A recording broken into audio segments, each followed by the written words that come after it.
Hi everyone, my name is Marnie Craycraft. I'm the writer and the founder and the editor of Carrots Are Orange. It's a really fun Montessori blog. It's all about living Montessori lifestyle and parenting in the Montessori lifestyle and all sorts of fun activities and ideas based on Montessori. With that said, I thought it would be really fun today to talk about the practical life sequence. So over the next several months, I am going to introduce and remind you of various areas of the Montessori philosophy, take you around the Montessori classroom, around practical life, sensorial, language, math, geography, and so on. So I just wanted to dip our toes a little bit into the practical life area, such an important area of the classroom and the first area that a child who's new to the early childhood classroom steps into. So it's really, really important. And I think there's a lot of misunderstandings of what practical life is. So there are aims and direct aims that we'll go over. I thought a good way to begin talking with you all about this is to really kind of discuss the big picture of the Montessori philosophy when it comes to practical life. So another really misunderstanding of the Montessori philosophy, in my view, is that in the past I've had people say, it just seems like there's not a whole lot of joy in the Montessori classroom. The kids just don't seem happy. And I'd love to know if any of you have ever gotten that feedback. It surprised me at first. And then when I looked around at the children, I did notice, wow, they look really serious. They look really focused. They look really concentrated. But that's one of the key aspects to the Montessori philosophy, that a child finds joy in work, right? It's in activities that we adults would view as work. And so we kind of roll our eyes and, oh, I don't want to do that. Or it's an everyday routine activity. Well, children find loads and loads of joy in that work. And so that concentration and that focus and that independence and that ability to complete a work cycle, that's what we want. That's actually what we're looking for in the early childhood classroom. And practical life is the perfect first place to begin planting those seeds with the kids. Little kids, as I'm sure you have seen in your life, they see us adults doing these real life activities, whether it's cleaning a table or vacuuming or mowing the lawn or whatever it is, and they want to participate. They want to do these activities themselves. And that's really one of the aspects of the practical life works. Okay, it's really learning these everyday tasks, right? They're simple, but they are very precise, and they involve activities in the home, so that's great, right? You're teaching a child how to tie his own shoes. That's fantastic and very helpful. But at the end of the day, practical life activities are really preparing the child to complete a work cycle, to be focused, to concentrate, to be independent, and to really develop those soft skills when it comes to self-esteem and when it comes to confidence. And you know what? Kind of the bigger picture to that all is that we're introducing a child these skills that will help them be productive, right, in the world, be effective in the world, be a functioning individual in the world as an adult, right? So the work in practical life is very holistic, all right? So it's not just about teaching a child how to button a shirt. That is kind of the superficial yay part to the work, right? The underlying key aspects to the work, or the direct aims, as we like to say, is that you're really developing a child's whole self, right? You're working on fine motor skills. You're working on grace of movement in the classroom and balance and sense of space, self-regulation, as I mentioned, concentration, self-regulation, respecting work, respecting people's space, grace and courtesy, right? Good manners, and again, independence and self-esteem. So what else do I want to say here? I'm going to look at some of my notes here. Yeah, I mean, I guess really the main point, kind of the big picture point when it comes to Montessori practical life is that it's really about preparing a child for life and about developing the less tangible skills, self-esteem, completing work cycle, and so on. So another really kind of eye-opening thing for me with practical life, because before I took my training, I thought, oh, cool, well, teach a kid to clean, teach a kid to water plants and all that good stuff. Isn't that cool, right? They're going to be so self-sufficient. But Montessori is brilliant because with these works, she is actually indirectly preparing the child for reading and writing, for example, right? So every work is created so that the child has to move left to right, down to up, etc. And just really honing the hand-eye coordination. So I think that's pretty brilliant. And you see that in all the areas of the Montessori classroom with sensorial and geography and so on, whether it's the 3-finger grip and working on writing or moving left to right and working on reading and that sort of thing. So let's get more specific about Montessori practical life. There are 4 main areas to Montessori practical life in the early childhood classroom. There's basic exercises, there's care of self, care of the environment, grace and courtesy, and then the bonus one, so there's the bonus one I like to think of, so that would be 5 areas, is the whole piece curriculum. The lead teacher is responsible for creating all of these works. There's only one of each work not each work, I should say, because the shelves are neat and orderly, but for example, there's not going to be 2 dry pourings. There's just going to be 1 dry pouring. Let's see, I'm looking at my notes. I suppose I could read you guys a couple of quotes here from a few of the books that I read during my training, and it might help you understand the Montessori practical life. These exercises also develop an understanding of the process and order involved in a complete cycle of activity, with a beginning, a middle, and an end. The integration of self and understanding of process that result from these exercises are important for any serious task the child will undertake. That's from Montessori, A Modern Approach, a book I highly recommend. Very, very easy to read.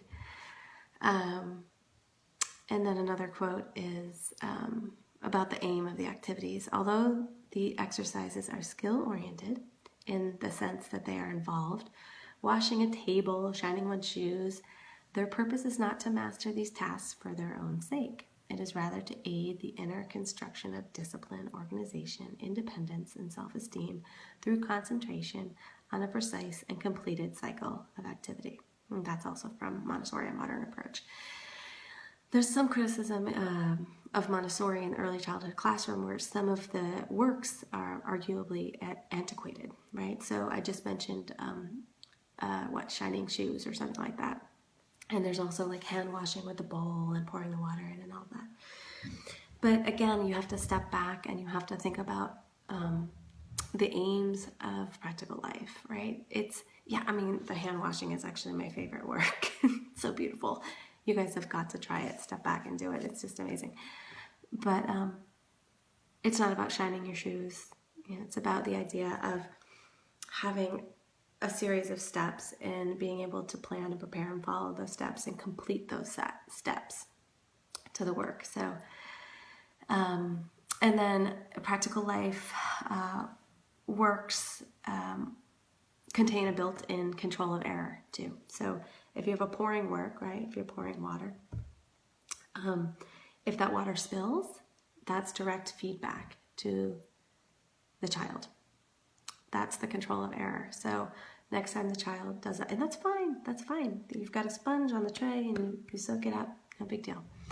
And so the next time the child does that, the child's movements may be a bit slower, more intentional, and perhaps perhaps they won't spill any of the water. And so that's all without the adult needing to intervene after that first lesson, of course. And there's so many wonderful aspects to the practical life area of the classroom, just to watch the children really just blossom. They just, watching a kid put his own shoes on, it's just an amazing, amazing thing for him to understand that he has a place in the world and he can take care of himself, and he has the regulation and the confidence to move throughout the world on his own. I mean, it's just so, so powerful. Anyway, I'll get off my soapbox there. And again, this is just the beginning of the conversation about Montessori practical life. And I don't want to just be preaching to you guys, so please give me questions and ideas and etc. And so to start off with talking about Montessori practical life, as I mentioned, it consists of 4 main areas: the basic exercises, care of the environment, care of self, and grace and courtesy. It starts with basic exercises, and it does go in sequence. And the very first basic exercise is learning how to carry a chair. There is a right way to do it. I suppose a right way.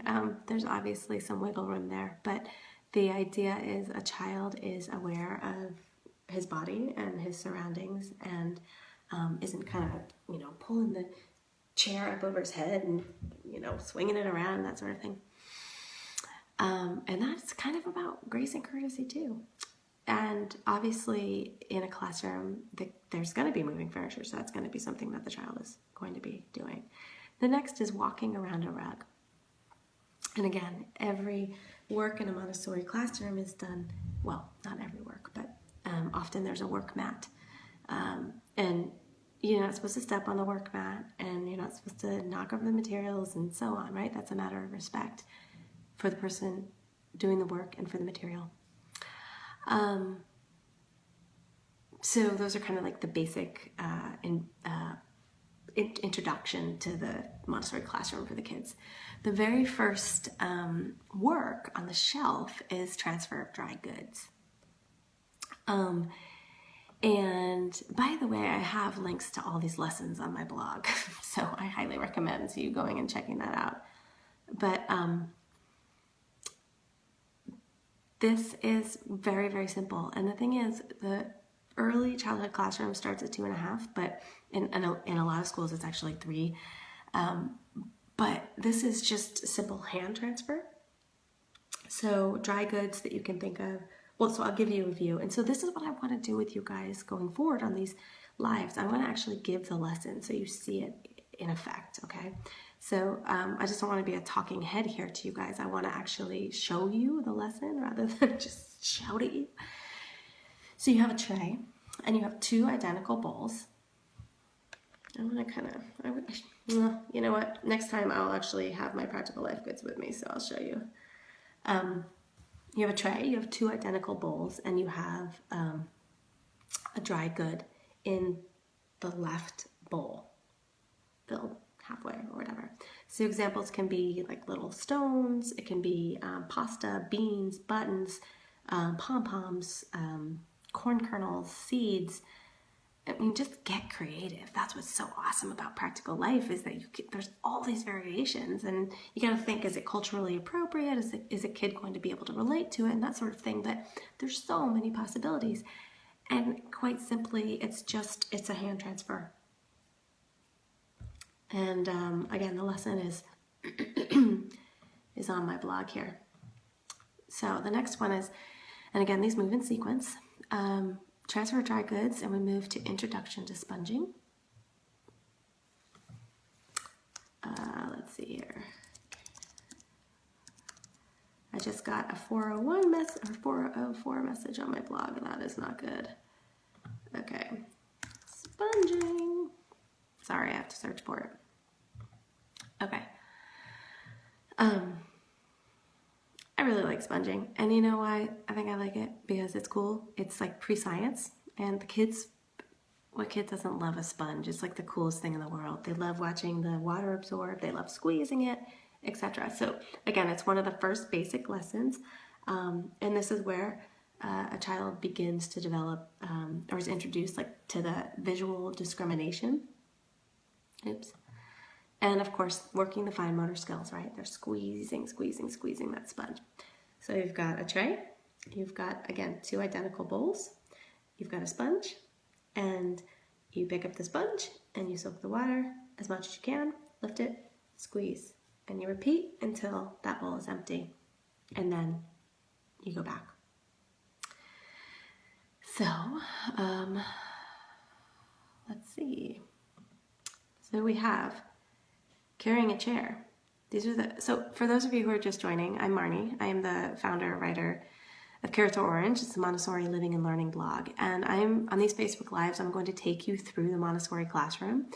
And so today I thought I'd give you a big picture of Montessori practical life. So I talked a little bit about the philosophy and how it fits into the Montessori classroom. And now we're talking about the practical life sequence. So very kind of, I'm not going too deep, but I hope to go deep on this topic going forward. So there's 4 main areas of practical life in the classroom, and we are just started with the basic exercises. So carrying a chair, walking around a rug, transferring of dry goods, and introduction to sponging. And I'm going to take a quick break here before I finish up with basic exercises because I want to read. Okay, Julian, she says, I'm trying to homeschool my little one. Would the hand washing station be something you would recommend even for a single kiddo? Absolutely. Absolutely. Absolutely. I love it. I can't say enough about it. Obviously, there's the obvious benefits of the hygiene piece of it, Julian. But no, I actually think, I mean, you can do this in pairs, but in my experience, I've seen kids do it alone. So it's actually, it's totally typical to have it with just one child. But I was blown away by how many steps were in the hand washing. So this is my practical life album, you guys. Yes, I'm polishing a wooden apple on the cover there. So here, we'll go to basic exercises.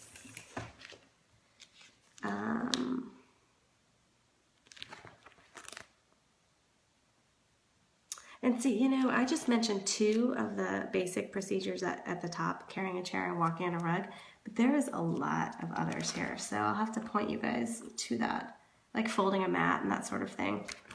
Okay, how to carry a chair, walking around a rug, preliminary transfer of dry goods, pouring of dry goods, care of self. Thanks for hanging with me, guys.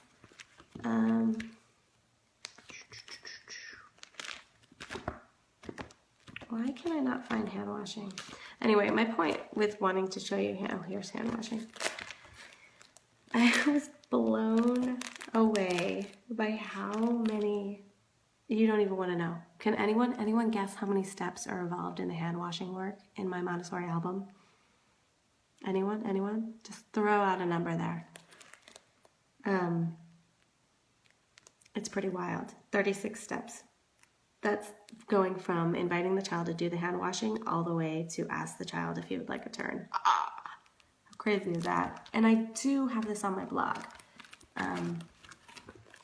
But I have, let's see if I can do this. If you guys can see so this is my album here. That's me.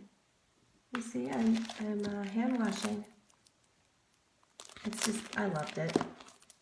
Maybe it's just me, okay, I did get some guesses. Sorry, guys. I'll try to be a little bit more patient next time. I kind of jumped at it there, huh? Shay says 54. Yeah, I like that. It might as well be 54, to be honest with you. Julian, 20. Lynn, Janie, 7. It should really be 7. I don't know. Okay, let me read the next question from Jenny Marcus. Oops, 2-year-old and I do each day when we hang out together. Wait a second, did you write something up here? Okay, I missed the first part. I didn't get. So Jenny, ask your question again. I don't see your question. Okay, guys, let's move on. We're still on basic exercises, and we've got a few more things to cover here. So introduction to sponging, pouring of dry goods. So this is really like how to pour dry goods. Again, it can be similar dry goods from the hand transfer from one of the earlier lessons. And it's just how to pour from one pitcher to another. And again, you can see how that control of error is already built in right there. So after pouring of dry goods, I have wet pouring. And that's the same idea. It's just you include a sponge and an apron. So it's just done with water. Sorry, I thought I just heard my son crying. He might have just woken up from his nap. We'll see how he does. See, this is the beauty of life. This is my real life, guys. Okay, wet pouring. Oh, the next one is spooning. And spooning is really fun because you can get creative with the type of spoon that you use. Like, for example, I just grabbed this one. This is one of my favorite spoonings. This is actually a melon baller, which you can actually do balling as a work too. But this is a nice little scoop. But there's so many cool variations with spooning. And it's quite literally just going left to right, taking goods in a spoon and transferring them. And again, right? Control of error, are beans left in the bowls or beans on the tray. The sound of the beans falling, that's a control of error. Kids really love working with spoons. They love hearing the sounds of as I mentioned, of the beans or whatever goods you're using. The direct aims, again, are order, concentration, independence, and coordination. There you go, right? It's not really truly about learning how to spoon. The next is tweezing. So kind of the same idea, as spooning, but you understand we're moving. See, this is all in a sequence. So you're moving and working that fine motor. And again, tweezing, there's like, you can use tongs, you can use a spectrum of tweezers, depending on how old or the skill level of the child that you're working with. And again, it's the kids love working with tongs. They love working with tweezers. They love watching the objects fall. They love the sound. They love watching it fill up. And again, you gotta think like there's that 3-finger grip. It's an indirect aim, but it is preparing the child for writing. I don't know why I think that's just amazing, but I guess just because it's so subtle, but it's all about the brain development. Obviously, the fine motor skills too. But some really, okay, so I just mentioned the sequence of tweezers. So strawberry hullers are one of my favorites. They're just really little, and they're just perfect for kids' hands. You can use smaller items versus bigger items. You can use hard versus soft. So if some of you have younger kids that put everything in their mouth, you might be a little concerned with putting beans out there or gems that could go down their throat. So why not use pom-poms or something that's going to be less invasive or less likely to get you a trip to the ER. So again, practical life is amazing because there's so many variations, and just go nuts. I'm giving you the basic sequence, but there's so much room for creativity. It's fantastic.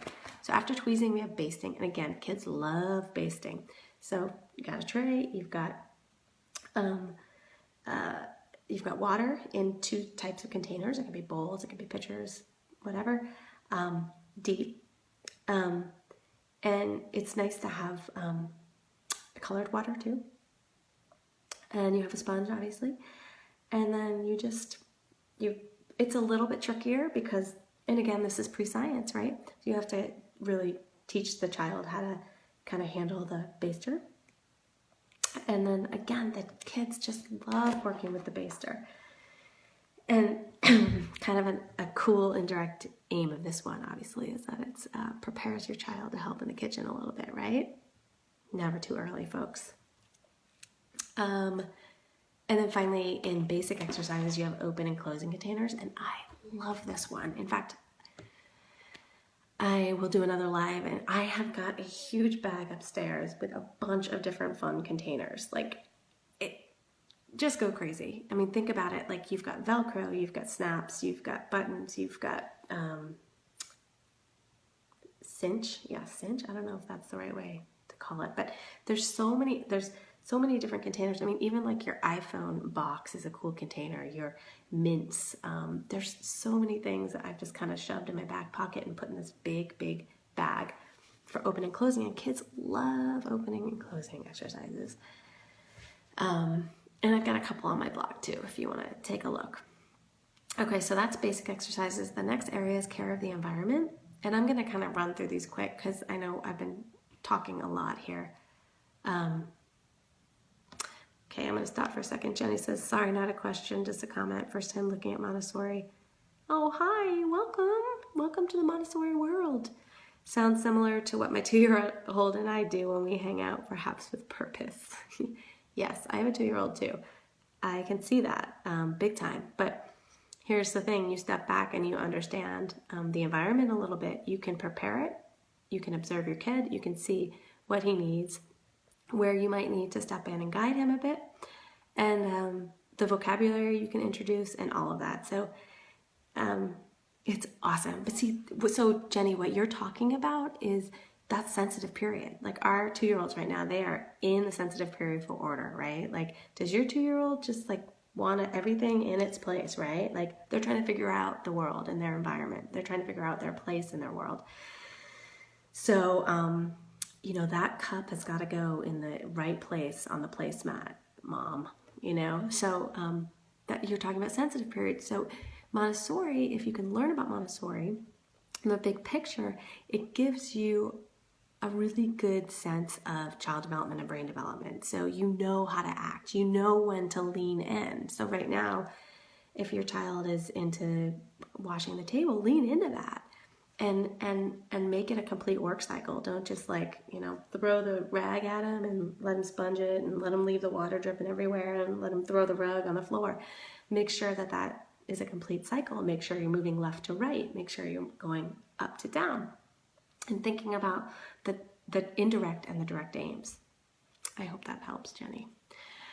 Okay, so as I mentioned, I'm going to kind of run through the next areas pretty quickly because I've been on talking your ears off. So care of the environment is next. So you have sewing. These are awesome, by the way. You have sewing, and it's a whole sequence. So it's not just one. It's a whole sewing sequence.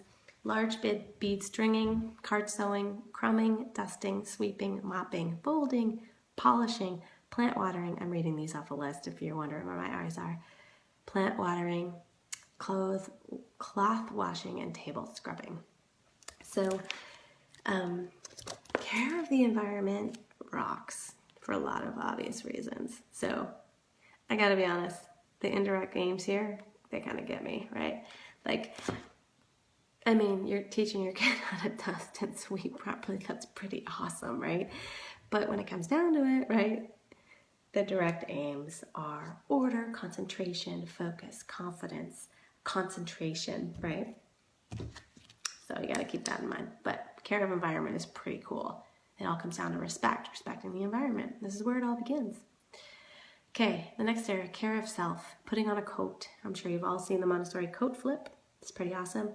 I think Nicole Kavanaugh from the Kavanaugh Report, go on her Facebook page. I think she has a video of it. It's very, very cute.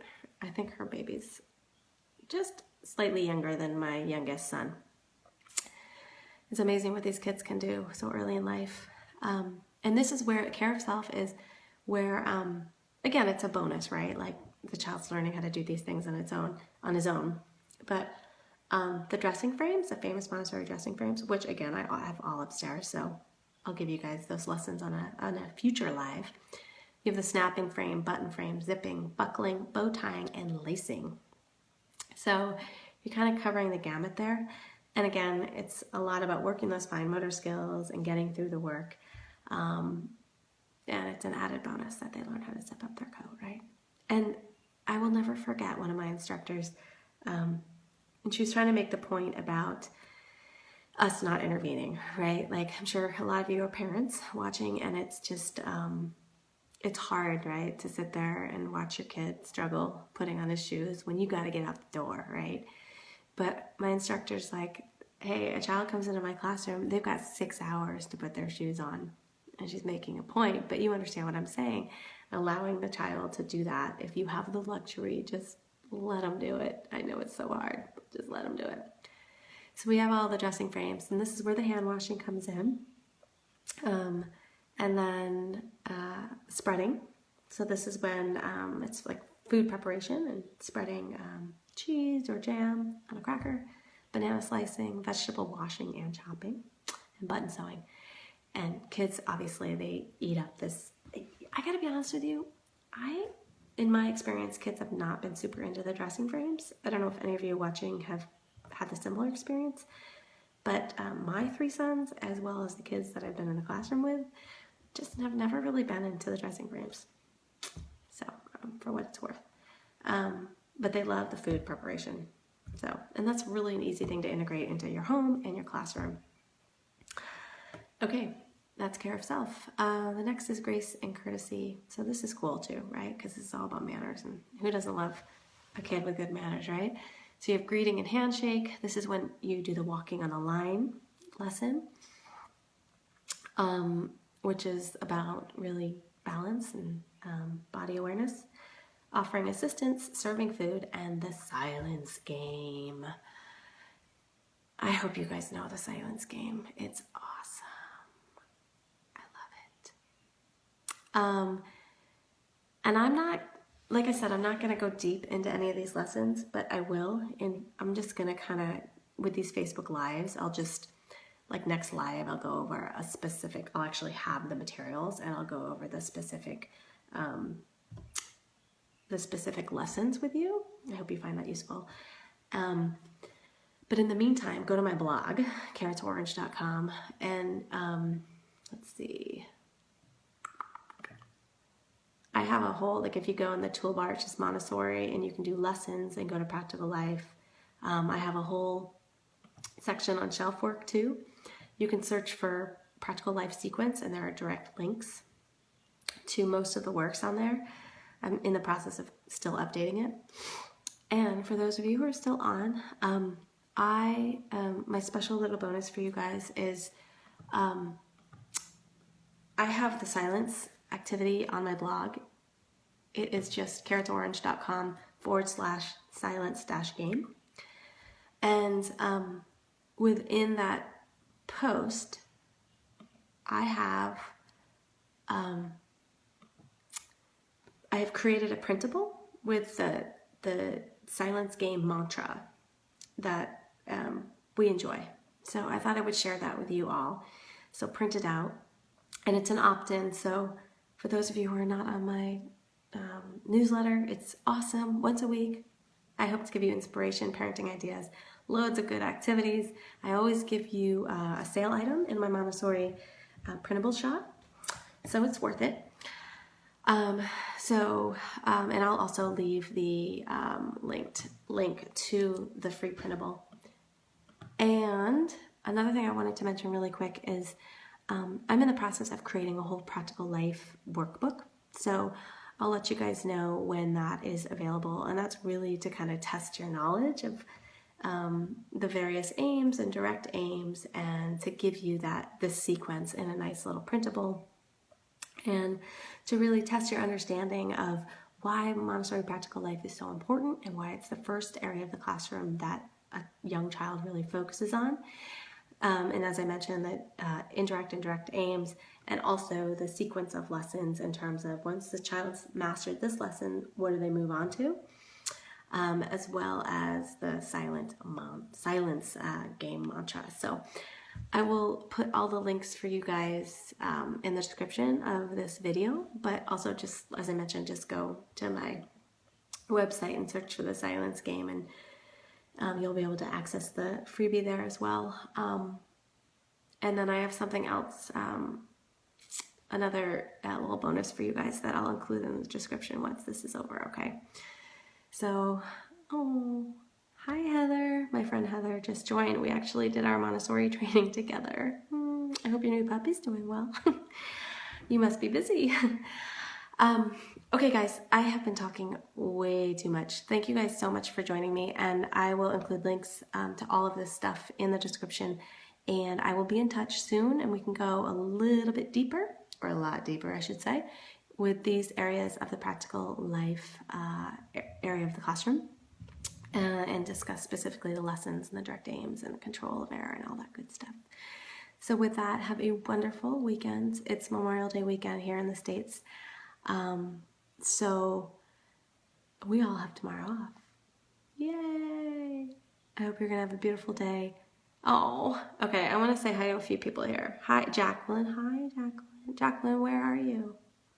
Tell me where you're coming from. Julian says, I love your enthusiasm. It's inspiring. You're so sweet. I appreciate that. Lynn says, thanks. Thank you guys for joining.